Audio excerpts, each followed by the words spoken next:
नमस्कार स्वामी भक्तांनो, माझ्या स्वामीला अर्पण मराठी चॅनलवर तुम्हा सर्वांचं मनापासून खूप खूप स्वागत आहे. सनातन धर्मात नागपंचमी दरवर्षी श्रावण महिन्याच्या शुक्ल पक्षाच्या पंचमीला साजरी केली जाते. या दिवशी नागदेवतेच्या पूजेला खूप महत्त्व आहे. नागपंचमीच्या दिवशी नागदेवतेसह भगवान शंकराची पूजा केल्याने काल सर्पदोषासह जीवनातील सर्व समस्यांपासून मुक्ती मिळते आणि जीवनात सुख आणि समृद्धी येते असे मानले जाते. चला जाणून घेऊया नागपंचमीची नेमकी तारीख, शुभ वेळ आणि महत्त्व.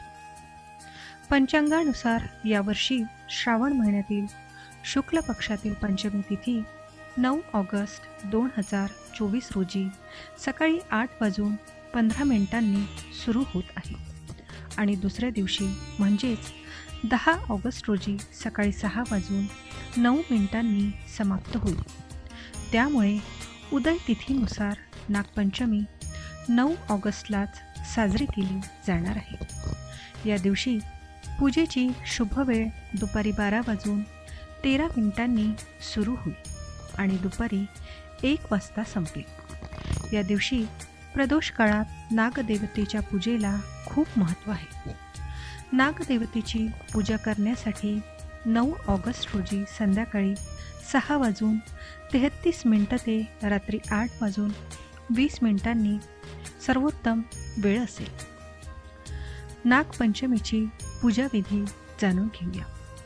नागपंचमीच्या दिवशी सकाळी स्नान करून स्वच्छ कपडे घालावे, शिवलिंगावर जल अर्पण करावे आणि भगवान शंकराची पूजा करावी. यानंतर घराचे प्रवेशद्वार, मंदिर आणि स्वयंपाकघराच्या बाहेरील दरवाजा स्वच्छ पाण्याने धुवावा. त्यावर कोळशाच्या किंवा रांगोळीच्या सहाय्याने सर्पदेवतेचे प्रतीक बनवावे किंवा सर्पदेवतेची मूर्तीही घरी आणू शकता. त्यानंतर पूजा सुरू करून नागदेवतेला फळे, फुले, धूप, दीप, कच्चे दूध आणि नैवेद्य अर्पण करावे. शेवटी नागदेवतेचे ध्यान करून पूजा व आरती करावी. आरती झाल्यावर नागपंचमीची कथा वाचावी. शक्य असल्यास पूजेनंतर शेतात किंवा नागाचे बीळ असेल त्या ठिकाणी दुधाची वाटी ठेवावी. नागपंचमी सण साजरे करण्याचे काही कारण सांगितले जातात. नाग हा महादेवाला प्रिय होता.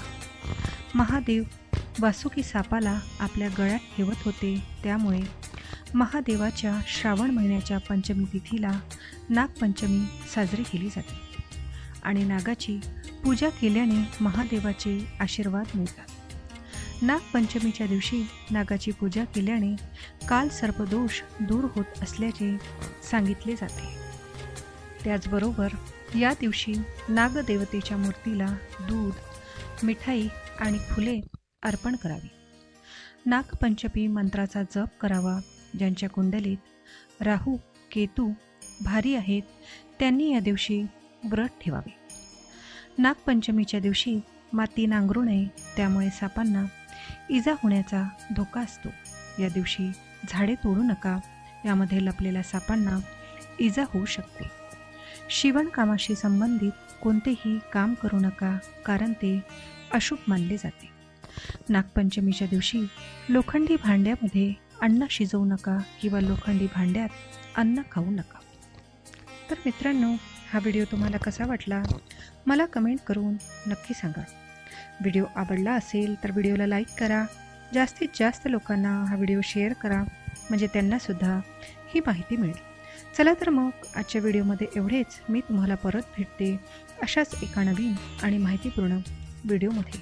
तोपर्यंत सर्वांनी काळजी घ्या आणि असेच छान छान माहितीपूर्ण व्हिडिओ पाहण्यासाठी आजच आपल्या स्वामीला अर्पण मराठी चॅनलला सबस्क्राईब करा. धन्यवाद. श्री स्वामी समर्थ. जय जय स्वामी समर्थ.